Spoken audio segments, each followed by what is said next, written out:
sobre otros, que no son reconocidos como sujetos de deseo, por lo que quedan reducidos muchas veces externamente a objetos de descarga, y el borramiento de los límites siempre genera confusión de lugares. Así vemos que la violencia en forma genérica está instalada en todos los ámbitos, en las escuelas, también en la familia, en los clubes, en los medios de comunicación y hasta en la propia actividad política. Los psicólogos trabajamos en una institución que juzga, que condena, y a veces, creo yo, se nos coloca transferencialmente como un juez implacable de los afectos, porque nos ven así a veces, ¿no? Esto cuando veamos un poco lo de lo vinculante o no de los dictámenes.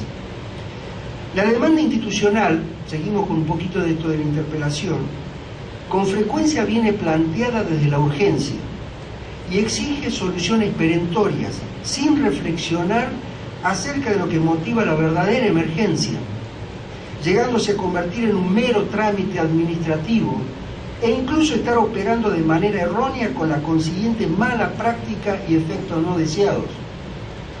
Urgencia que muchas veces genera una superposición entre las instituciones.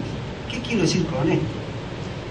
Uno va siendo testigo que estos últimos tiempos, debo reconocer que todos estamos en pleno aprendizaje, la cuestión de las redes también, pero evidentemente que tenemos que ir afinando un poco la puntería en todo esto. ¿Por qué?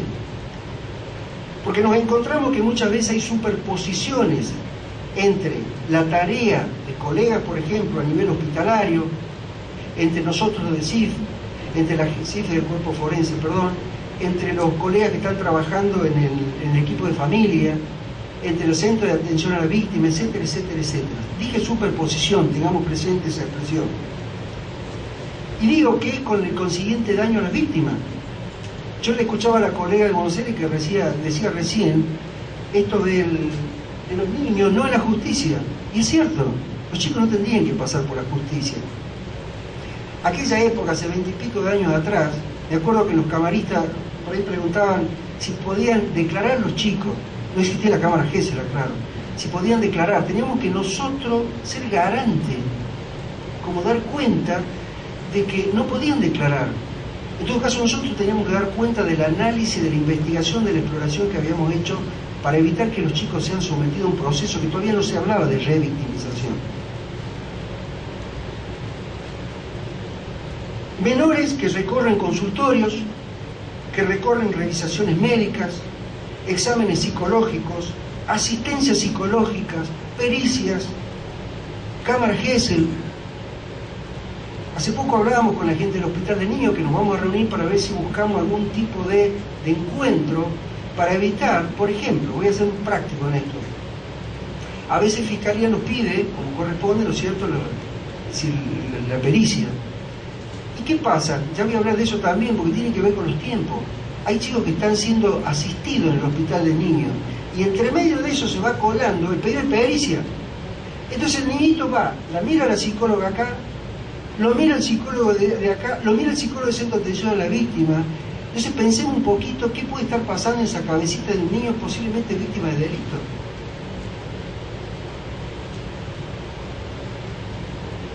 Y en este camino, digo, tan doloroso, se siguen reiterando procedimientos. Pero repito, creo que, voy a ser insistente, es porque tenemos que encontrar, tenemos que tratar de compartir espacios en común. Por eso me parece bárbaro que vengan todos, camaristas, etcétera, etcétera. Tendríamos que reflexionar y buscar entre los distintos operadores una manera de evitar generar involuntariamente un daño mayor en las víctimas. Yo estoy convencido, y perdónenme lo que voy a decir, que involuntariamente, si quieren, se está procediendo muchas veces mal porque se están generando muchos procesos de revictimización. Ahí me acuerdo en este momento un caso X que hubo donde se toma la cámara Gesell. La cámara Gesell es un acto único y se pedía porque está toda esta cuestión que es entendible, pero lo podemos debatir también, el derecho de la defensa del victimario supuesto, ¿verdad? Se pedía de nuevo otra cámara Gesell. Entonces yo creo que esto es lo que tenemos que revisar y replantearlo, que se hace una sola vez. No sé cómo, en el sentido si está el defensor, no está, si no llegó tarde, pero tiene que haber un sistema que sea único, una sola vez que esa criaturita, digo criaturita que uno lo ve cuando van acompañado por su madre, y no volver a revictimizarlo con las distintas exposiciones, ¿no? Por eso es que observo estas superposiciones, no solamente con lo institucional extra, con los hospitales y todo eso, sino también dentro del Poder Judicial. Esta mañana hablábamos con una colega, estuvimos ahí porque queremos participar de las audiencias públicas que va a haber la otra semana ahí en el Poder Legislativo, porque descubrimos un articulito ahí, y esto también reiterado y reafirmado, mejor dicho, por el conocimiento que uno tiene de los colegas que están trabajando en otros equipos, de familia, por ejemplo. En cuestiones de familia, por ejemplo, existiendo un equipo técnico que realice un abordaje interdisciplinario, tienen médicos, o sea, psiquiatras, trabajadoras sociales, psicólogas, con un asesoramiento permanente a los señores jueces, muchas veces y en pleno proceso de investigación de esa característica, surgen pedidos de pericia. Pensemos, es decir, ¿se puede pedir? Supongo que sí, el juez, el magistrado interviniente, el que decide la operatoria, pero pensemos también en la salud mental de las personas, el grado de impacto. ¿Por qué? Porque la persona que viene me dice, ¿y usted quién es? Yo soy el psicólogo, mirá, bueno, pero me acaban de hacer usted es otra psicóloga que está allá. Ah, sí, sí, pero tenés que ir al trabajador social que está en el primer piso. Pero es que yo vengo de allá que me vio otra trabajadora social. Entonces uno empieza a decir, ¿cómo es esto? Y gente violentada, claro, ¿no? Entonces por eso digo, viene gente violentada de su medio, pero gente que institucionalmente le estamos generando. Estamos, porque yo me incluyo también, violentando con dicho abordaje. Para colmo que las personas en conflicto y sus hijos deben transitar por distintos espacios, reactivándose, y yo digo, o repitiendo sus propias experiencias vivenciales traumáticas. Nuestra práctica, lo sabemos, la colega ya adelantó, está recortada, más que nada lo que estamos más vinculados al foro penal, a través de las pericias. Y hay dificultades que se generan cuando pensamos en la salud mental y las variables que no se pueden controlar por la misma dinámica e historia diferente de las personas. Esto es interesante, muy interesante. ¿Por qué? Porque el proceso pericial en la salud mental, yo digo salud mental porque pienso en los colegas psiquiatras, en nosotros los psicólogos, siempre será diferente a otras pericias. Y esto hay que tenerlo en cuenta. Porque la entrevista que hacemos y el material que ponemos en juego es un acto único, muy transferencial, muy afectivo, muy emocional. Si yo en este momento tengo una bala y un perito tiene que evaluar eso, no es lo mismo. Si hay un cadáver acá y tiene que hacer la investigación pertinente, no es lo mismo. Porque esa persona viene con toda una historia, una connotación y una serie de vivencias traumáticas que tenemos que tener un cuidado terrible. Agrego entre paréntesis, que esto es algo que me sigue dando vuelta a la cabeza y porque tiene derecho de defensa el imputado, supongamos, por la presencia de los peritos contralores también. Ustedes piensen, no es fácil. No es fácil estar con la persona víctima y un señor que está ahí, que es un colega, donde nosotros por consentimiento informado también le tenemos que explicar quién es este hombre que está acá, qué ha venido a hacer. Entonces, por lo menos nosotros, en el equipo nuestro, tendemos a que esté como observador y nada más. Que en todo caso, si él quiere, está en desacuerdo, que haga un informe paralelo y lo eleve al señor fiscal. Si no, que firme al lado si él está de acuerdo. Pero no dejamos que participen activamente, porque se imaginan la entrevista, que es un acto único, con la participación de terceros, que habrá en la cabeza y todo lo que se mueve en una entrevista tan particular, ¿no? Bien, vamos bien con el tiempo, ¿no? 20, 15, bueno. Ahora bien, quiero decir esto de las pericias que a veces dicen si son vinculantes o no. Es cierto, no lo son, el magistrado interviniente el que decide. Yo en todos estos años les puedo asegurar que para satisfacción de los colegas creo que siempre ha sido vinculante. Muchas veces hasta diría ha sido determinante por el tipo de informe, por el tipo de apreciación, de exploración, por la opinión técnica. Lo cual eso quiero también, más allá de la interpelación, graficar como algo satisfactorio, como algo que es muy importante en la tarea cotidiana, ¿no? Pero bien, también debo ponerme en la alerta porque pienso y digo, ¿qué pasa ahora con los juzgados de ejecución penal?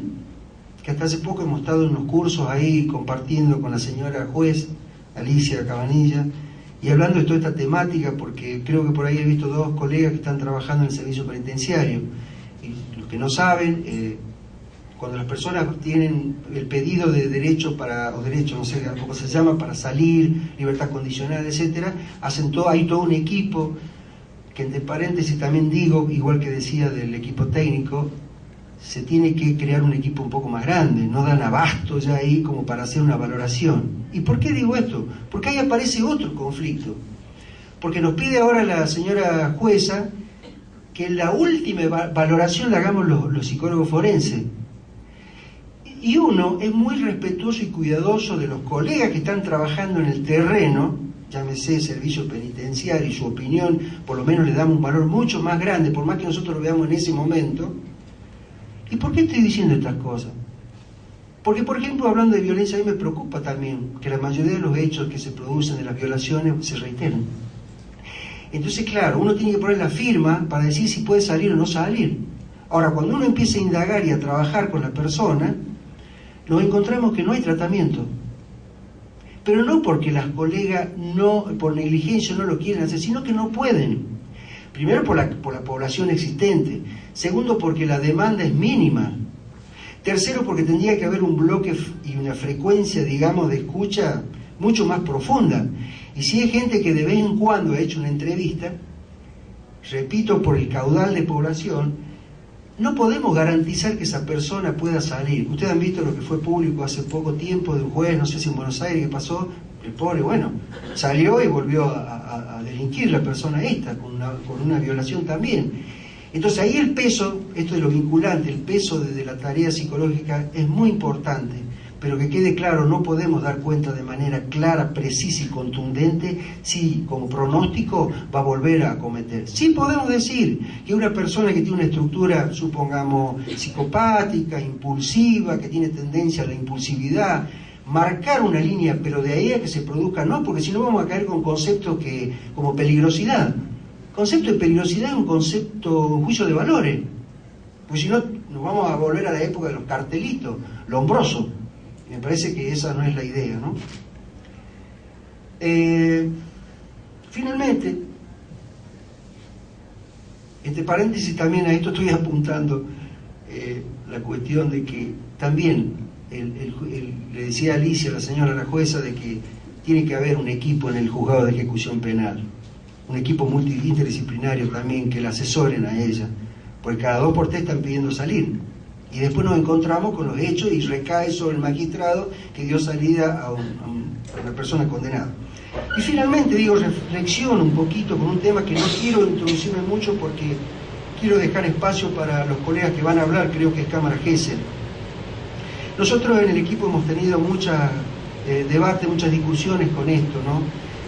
Quizás por algo ordenatorio lo tuvimos que implementar, pero hay colegas que estamos un poco en desacuerdo en el sentido porque consideramos que la Cámara Gesell podrían hacerlo otro tipo de operadores, lo que es la Cámara Gesell, y nosotros tenemos otra función, con el cual se produce una especie de deformación de nuestra función.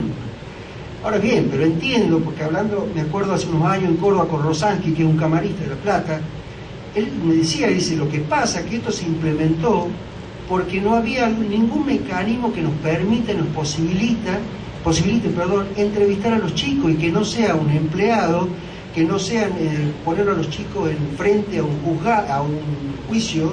Entonces si el día de mañana los psicólogos deciden crear algún sistema que pueda operar de otra manera, bienvenido sea. Lo digo como punto suspensivo, repito, porque sé que va a haber colegas que van a hablar sobre esto. De todo modo, la clínica forense es un espacio a construir, marca el encuentro del discurso jurídico y psicológico con su vicisitud y complejidad. Creo que este es el desafío actual, tomando el título de la jornada.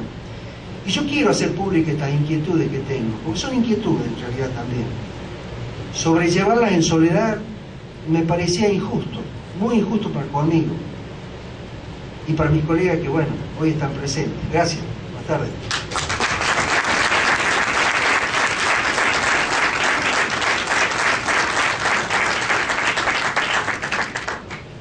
Muchas gracias, Edgar. Ahora va a seguir la ponencia Historia de la Psicología Forense y su encrucijada institucional del Poder Judicial en la provincia de Tucumán. La disertante es la licenciada Lilia Teresa Rodríguez Fabio, ex jefa del Gabinete Psicosocial del Poder Judicial de la provincia de Tucumán, Actualmente, y desde hace 2 meses atrás en condición de jubilada, con reconocimiento del Colegio de Psicólogos de Tucumán como profesional idóneo en el área forense. Es ex docente de la Universidad Católica Santo Tomás de Aquino y del Instituto de Crowley.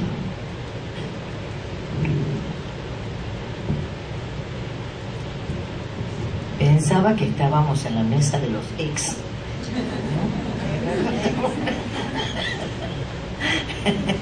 Bueno, que las huellas nos sostengan. Yo en principio quiero agradecer esta gentil invitación, a pesar de que tengan conocimiento de que estoy jubilada de hace 2 meses, y felicitar por este logro, digamos así, como recién decía Claudia, que bienvenido sea que empecemos por el norte esta vez. Bueno, sí, yo también estoy, mi trabajo circula en torno a la historia, en el que, bueno, he compartido mucho de lo que dijo Edgardo. En este caso se trata del denominado Gabinete Psicosocial de la provincia de Tucumán. El Gabinete Psicosocial, yo lo voy a separar un poquito por décadas, como para no caer en algo tan anecdotario ni tan tedioso.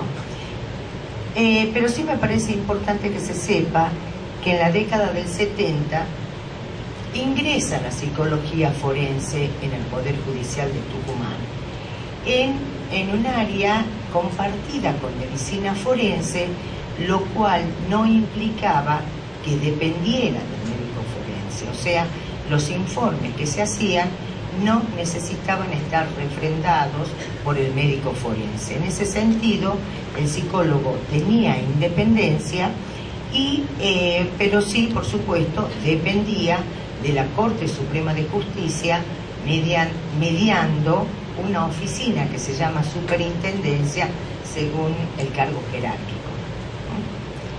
En 1978 se crea el gabinete psicosocial, pero ya en un espacio físico separado.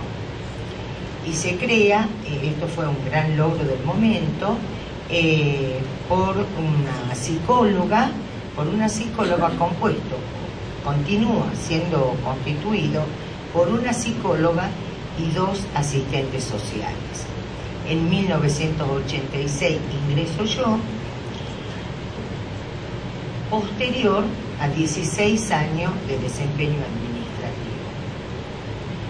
Ahora, siguiendo algunos lineamientos, tomo el atrevimiento de mirarlo desde este otro lugar. Algunos lineamientos de Leticia Barrera en su texto La Corte Suprema en Escena. El presente trabajo lo he dividido en 3 vectores, pero que de alguna manera se articulan, siempre respetando la historia. En primer lugar, el espacio, el lugar, el que yo consideré y aún considero de suma importancia, en tanto y en esos momentos, desde un comienzo, el gabinete estaba ubicado en subsuelo.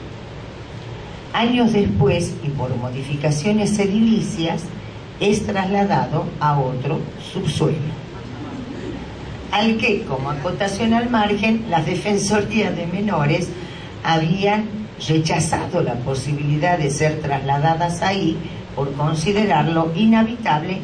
Entonces, por disposición de la Corte, y en concreto, fue gabinete a esa dependencia.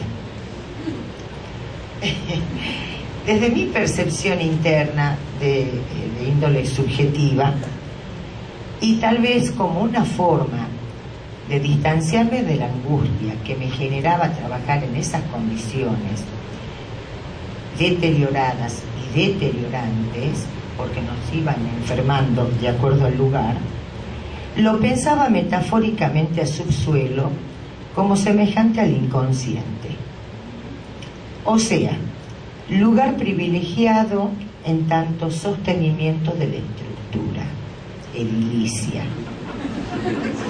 intentando significar que si los pilares se debilitaban, ello implicaría el debilitamiento o si no, la caída o el derrumbe de la estructura edilicia.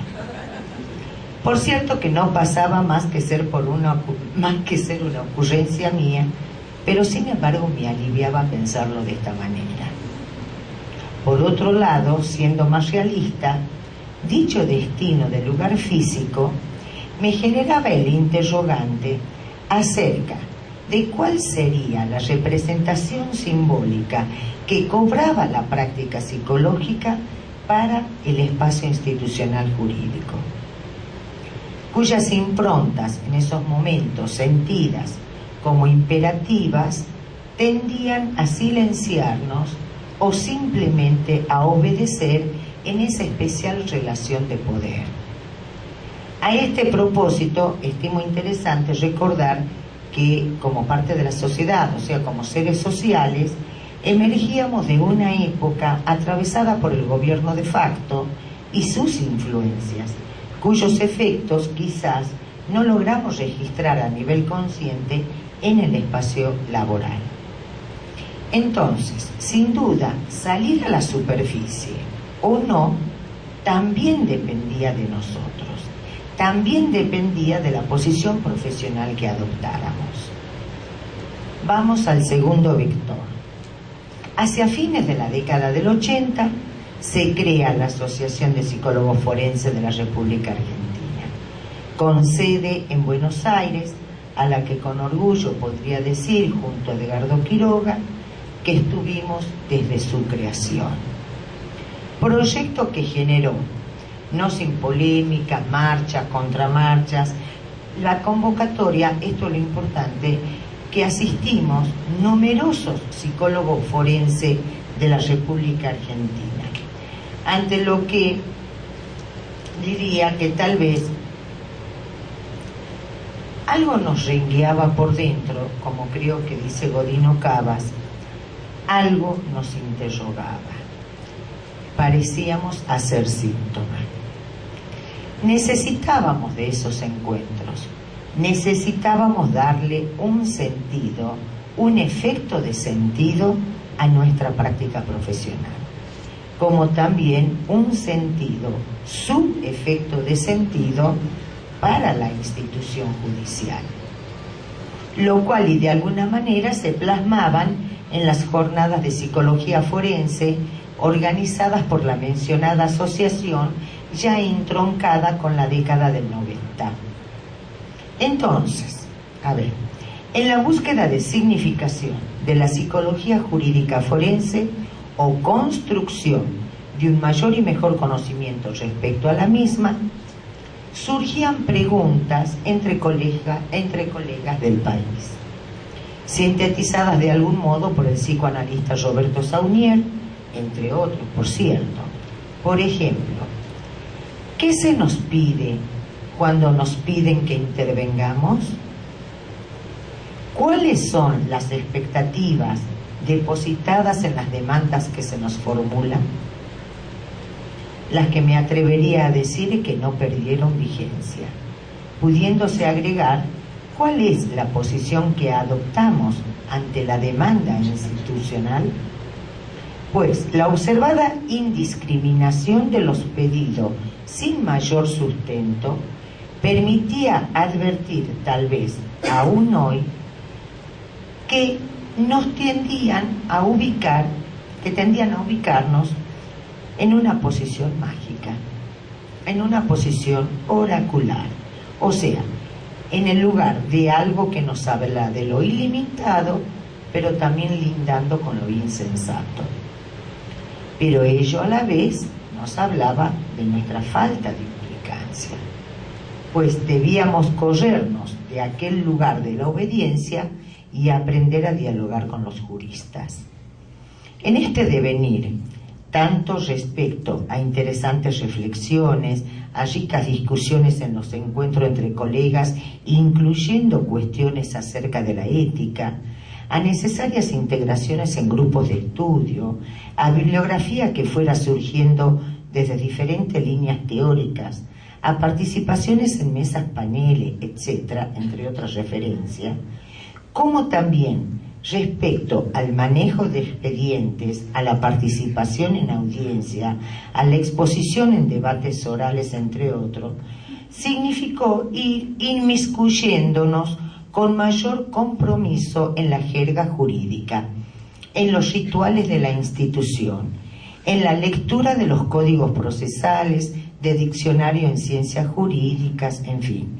Intento con esto decir que desde larga data, y sin tal vez advertirlo, íbamos haciendo camino en el terreno de la capacitación, sustentada obviamente por la práctica cotidiana, cuyo gabinete cobraría importante fuerza de presencia en y para la institución.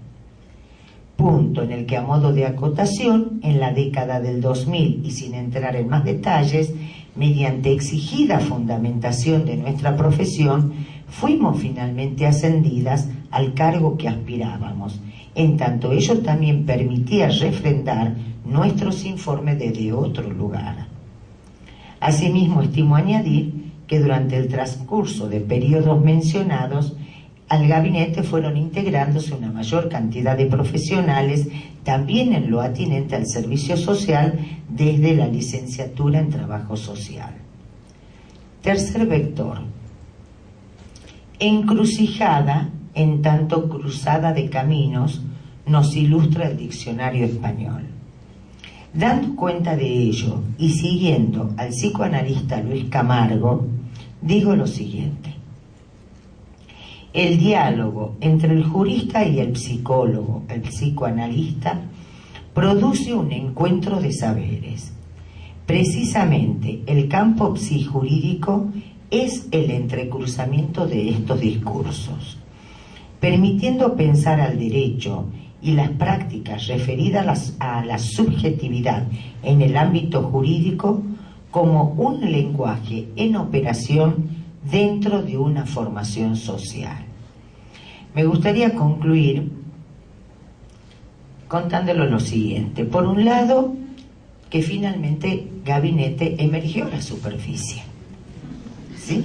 Emergió a la superficie desde hace 4 años a la fecha, lo pude ver, instalándonos en la planta baja de tribunales, lo que implica, según mi criterio, un arduo y logrado cambio simbólico en nuestra posición, otorgándole finalmente un efecto de sentido a la práctica profesional específica al área forense.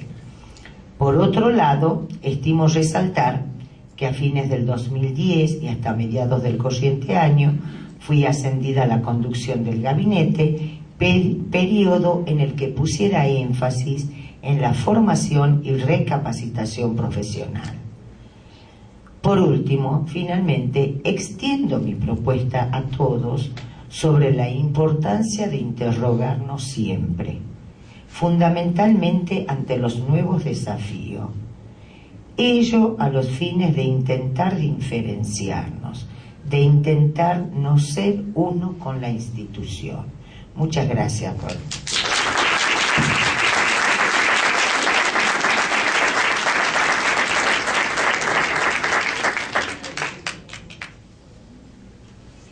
Bien, vamos a dar paso a la última ponencia de la mesa, La gota que horada la piedra, autopsia psicológica, por la licenciada Angélica Chirino, psicóloga forense del Gabinete de Psicología del Cuerpo Médico Forense del Poder Judicial de Frías, Santiago del Estero.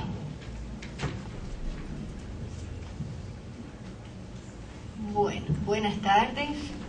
¿No estamos cansados todavía? Les digo que para los santiagueños es todo un desafío esta hora, pero estamos acá, entonces, y muy agradecida, Mónica, de estar en este primer encuentro de psicólogos forenses del noroeste. Creo que eso ha surgido como una necesidad, ¿no? Como un espacio como para poder compartir y poder hablar también de lo que nos pasa en toda esta tarea. Y también todo un privilegio de compartir con mis colegas.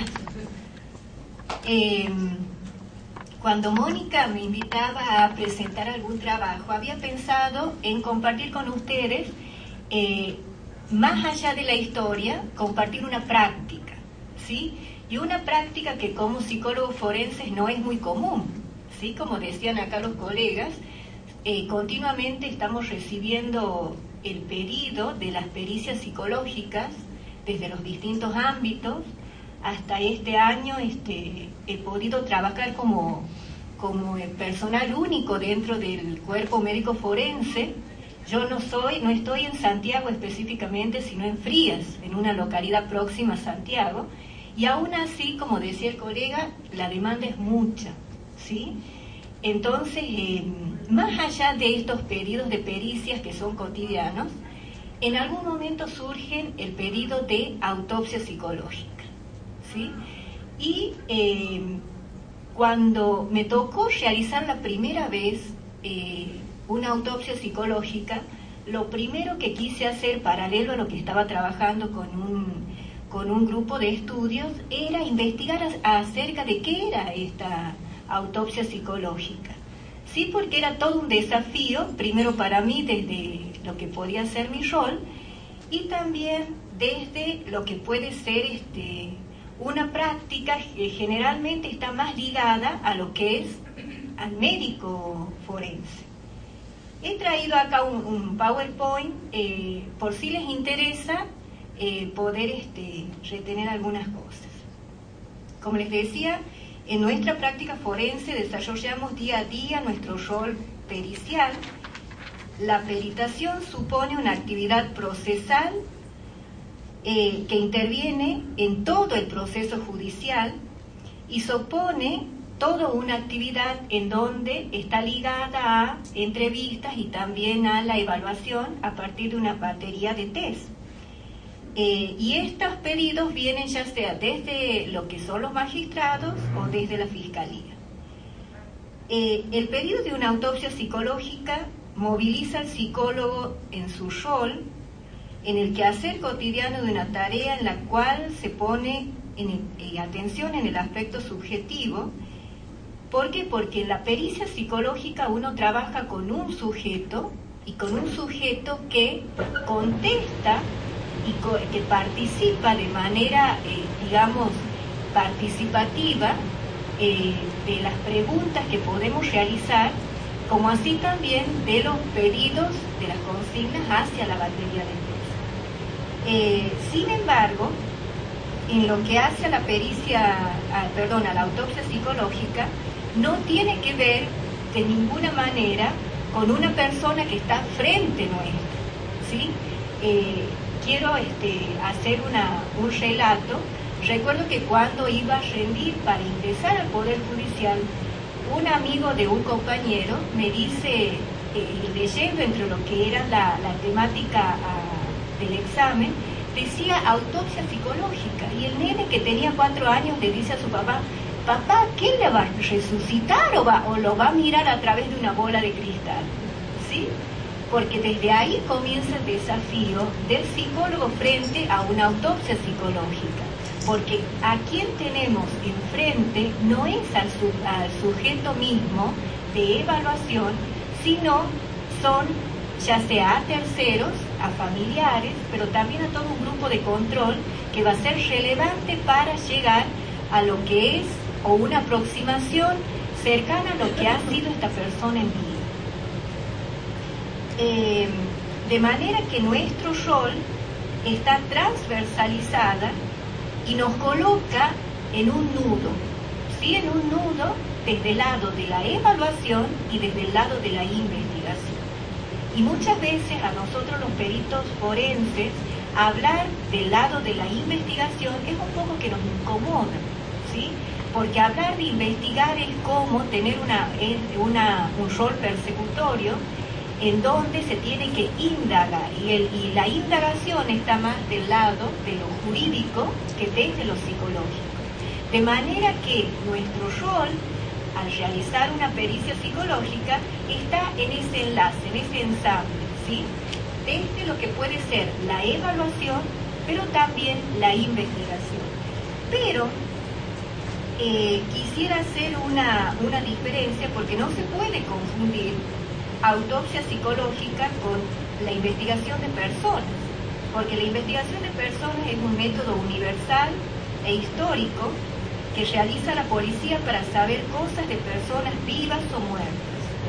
Los peritos van a intervenir cuando es algo que solo el profesional de la salud mental puede demostrar o negar científicamente. Es algo total respecto a lo que establece la ley en cuanto a procedimientos, porque también es de reconocer lo que muchas veces al salir una autopsia, lo que es el informe de una autopsia psicológica, llega a tener cierto morbo en lo que hace el ámbito social, por todo lo que se va a poder encontrar, ya sea a modo de investigación o a modo de evaluación. Y también para responder a un problema planteado en el ámbito judicial sobre el estado mental de personas, no para especular sobre esto, ¿sí? Por eso decía en un momento esto de la morbosidad, porque en lo que hace al contexto social se cuenta con lo que esa persona hizo en vida o dejó de hacer.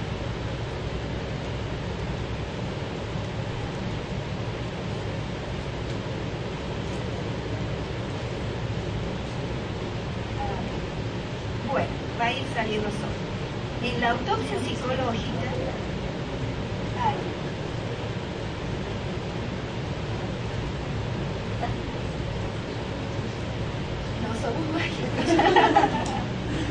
bueno, he querido ilustrar con algunos conceptos lo que puede ser el concepto de autopsia psicológica. La verdad que no sale solo. La autopsia psicológica es la exploración retrospectiva e indirecta de la personalidad en vida de la persona ya fallecida. Se trata de hacer una evaluación después de la muerte de cómo era la víctima en vida, su comportamiento, estado mental, a través de una reconstrucción social, psicológica, post-mortem. Surge como un trabajo en equipo junto a criminalistas y a psicólogos forenses y a otros forenses como ser los médicos forenses.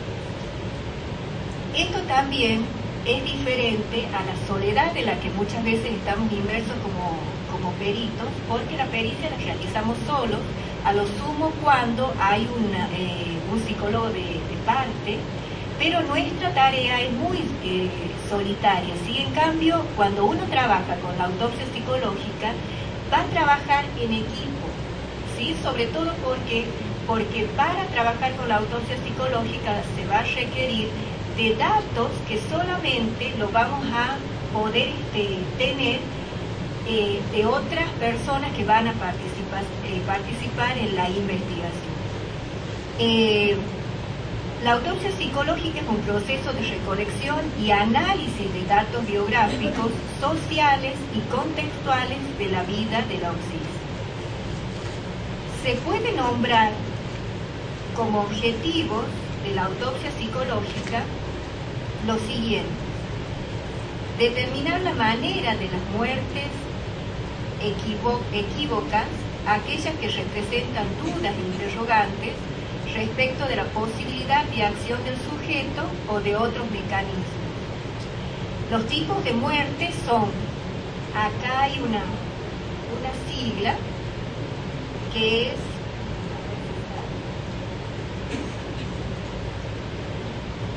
NASH. Los tipos de muerte son natural, accidental, suicidio o por homicidio. En algunos casos, el modo de muerte es bastante claro, lo que no ocurre con el modo en que se sucedieron los hechos. Generalmente es cuando, ya sea por parte de la jueza o de la fiscalía, se solicita por esa razón la autopsia psicológica, porque puede ser muy contundente las conclusiones del médico forense, pero no cómo se fueron sucediendo los hechos hasta llegar a esa posición. Otro objetivo es averiguar el momento y el tiempo en el momento en el cual se produjo la muerte. se debe indagar acerca de diferentes situaciones de la vida del occiso o del occiso y tratar de relacionarlas con el hecho. Por ejemplo, si estaba en algún ciclo vital que fuera determinante para poder tomar una decisión contra su vida, ¿sí?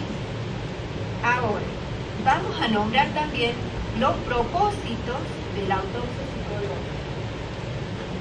La autopsia psicológica se realiza tanto en el ámbito penal como en el ámbito civil.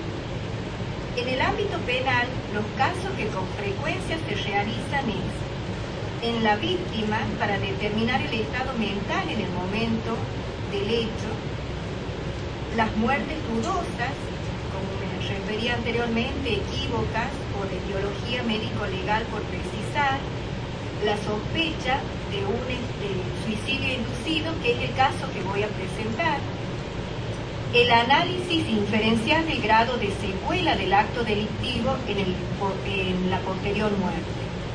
También para determinar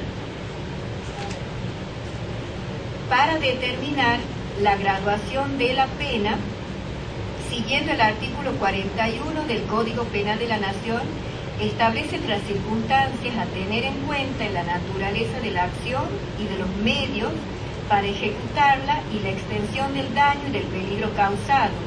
Se tiene en cuenta la edad, la educación, las costumbres, la calidad, los motivos que lo determinaron a cometer el hecho, la participación que ha tomado para realizar el hecho, la reincidencia en que hubiera incurrido, los antecedentes y condiciones personales, los vínculos personales, la calidad de las personas, las circunstancias de tiempo y lugar, modo y ocasión que demuestren su mayor o su menor peligrosidad.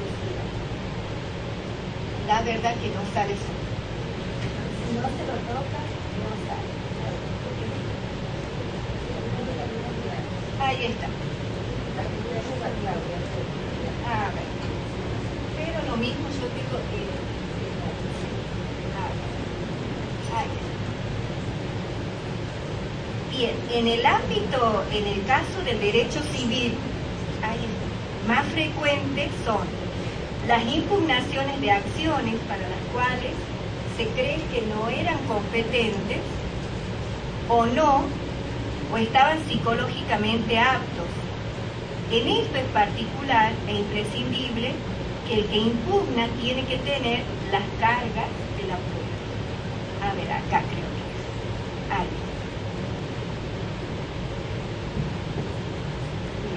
¿Se va entendiendo? ¿Sí?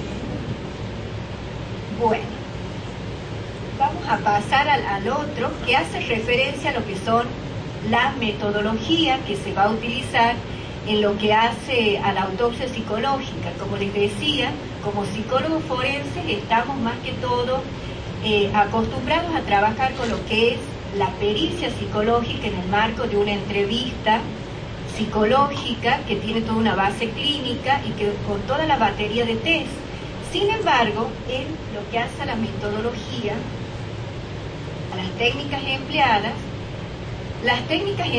a tener en cuenta, en realidad en lo que estuve estudiando, investigando, hay muchas clases, ya sea de cuestionarios o de modelos o de protocolos, y creo que la elección de cada uno depende de cuál es el sentido que puede tener la autopsia psicológica. En este caso iba a nombrar 3 técnicas empleadas para realizar esta autopsia psicológica.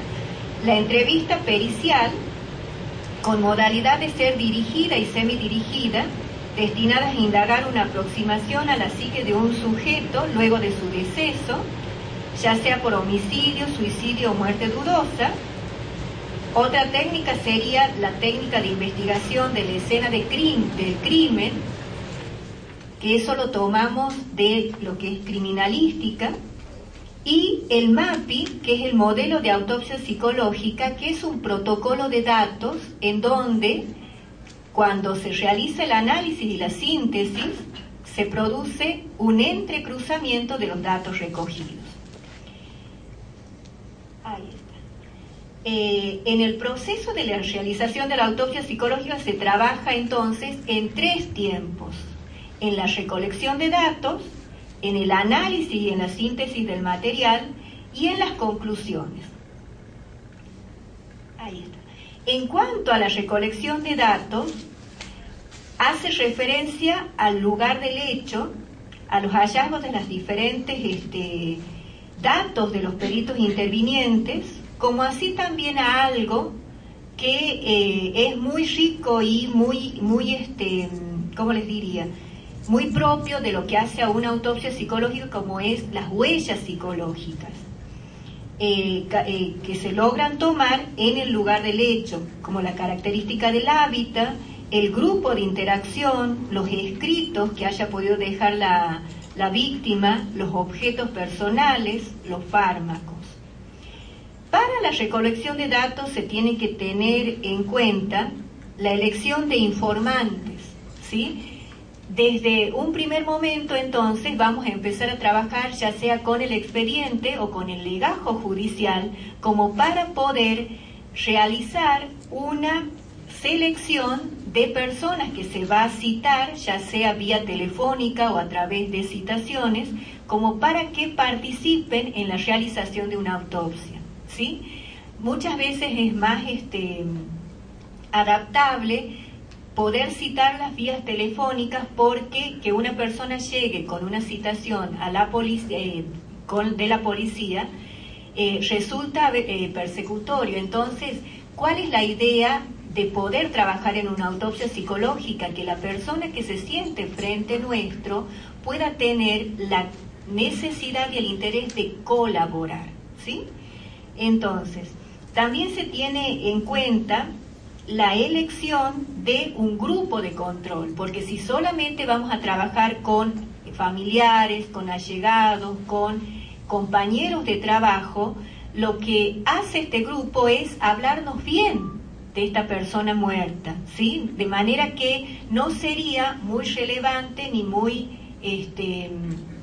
directo, o sea, muy confiable los datos a recoger, si no tendríamos un grupo de control.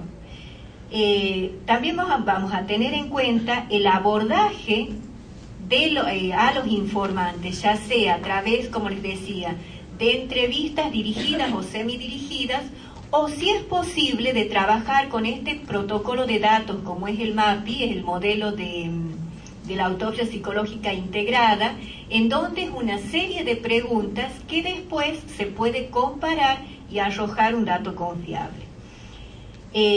También se tiene que tener en cuenta la elección de un plazo de tiempo entre el fallecimiento y la entrevista. Tiempo que en lo posible no tiene que ser mucho después. ¿Por qué? Porque hay muchos datos que se pueden perder, ¿sí? Y la integración de varias fuentes de datos con cotejos destinados a delimitar los elementos constantes y concordantes, como por ejemplo agenda, celular, correo electrónico, chat, el Facebook, que hoy en día nos van a decir de muchas cosas de la víctima. ¿Por qué? Porque sobre todo en lo que hace al Facebook, hoy en día, con la realización del muro, tiene muchas características identificatorias, ya sea en lo individual o en lo relacional, que va a ser muy importante para la realización de la autopsia. También la elección de instrumentos de asesoramientos al medir temas que pueden exceder la capacidad técnica del entrevistador. Por ejemplo, todo el procesamiento de un chip, ¿sí? De que se pueda desglosar a través de una sábana, en donde pueden determinar bien los mensajes de texto. En las 2 últimas autopsias que hice ha sido muy rico en realidad todo ese material. ¿Por qué? Porque realmente dice o habla acerca de lo que ha sido los últimos días de la víctima. Siguiendo el método de las entrevistas, se trabaja con las personas allegadas al sujeto. Hagamos de cuenta que es como una espiral, desde el foco u origen del hecho hacia afuera, hacia los contornos, en círculos concéntricos a la persona fallecida. Se trabaja de una manera para que en la medida que nos alejamos de la víctima, obtengamos datos que al final podremos de nuevo corroborar con los familiares y vecinos. La tendencia se dirige hacia la concreción de una compilación biográfica, un trabajo de investigación que viene a demostrar que la muerte no es un hecho azaroso o de repente, sino el fin de un largo y un complejo proceso. Eso se realiza ya cuando se analiza y se integra todos los datos que se ha podido recopilar. Con respecto al análisis, este proceso de análisis y síntesis se sostiene en dos pilares fundamentales. Uno, que consiste en el análisis comparativo del material clínico obtenido en las entrevistas clínicas realizadas, con el análisis del expediente o legajo judicial, con las conclusiones de la autopsia médico-legal, los datos recogidos en la evaluación socioambiental, los antecedentes penales, si lo hubiera, del o de la sospechosa, y la pericia psicológica del supuesto autor del hecho. Todo tendiente a poder reconstruir en la medida de las posibilidades la historia de vida de dicha persona, haciendo hincapié especialmente en los hechos acontecidos en los últimos días y horas de su vida, es decir, la estructura psíquica del occiso, distinguiendo las diversas áreas de su totalidad. Estructura de pensamiento, los deseos, los impulsos, las valoraciones, la vida afectiva, el estado de la conciencia vigil y otros aspectos de los que identificamos como vida anímica. Otro pilar supone la validación intratécnica, que consiste en cotejar y cruzar la información recabada con el protocolo a modo o a efectos de medir los grados de concordancia en cada punto. Como les decía, no siempre es posible realizar una integración con el MAPI, porque no todos van a dar datos confiables posibles de entrecruzamiento. Con respecto a la conclusión de la autopsia psicológica debe ser expresada en términos de probabilidades y no aseveraciones certeras. Este procedimiento no puede determinar con exactitud si la muerte fue suicidio, homicidio o accidente. La autopsia psicológica se trata de una evaluación indirecta y de conclusiones inferenciales que cobran valor solo al sumarse al resto de los elementos. Se aclara que no se determina la causa del deceso, sino la modalidad de la muerte y bajo qué circunstancias murió. Explicación de las razones del acto con miras a descubrir la cadena causal, aclaración del por qué la muerte se produjo en determinado momento, demostrar la presencia o no en el sujeto de enfermedad mental, demostrar el grado de relación entre la enfermedad y posible hecho delictivo, otros aspectos específicos relacionados con la salud de enfermedad, y en el caso de la interrelación víctima y victimario en homicidios pasionales, debe tenerse en cuenta que en muchas ocasiones la víctima suele colaborar activa o pasivamente, consciente o inconscientemente, dolosa o culposamente en su propia victimización. ¿Cómo estoy del tiempo? 10 minutos. Bien, voy a pasar a relatar de una manera esquemática el caso que había traído. El motivo por el que se llama la gota que horada la piedra es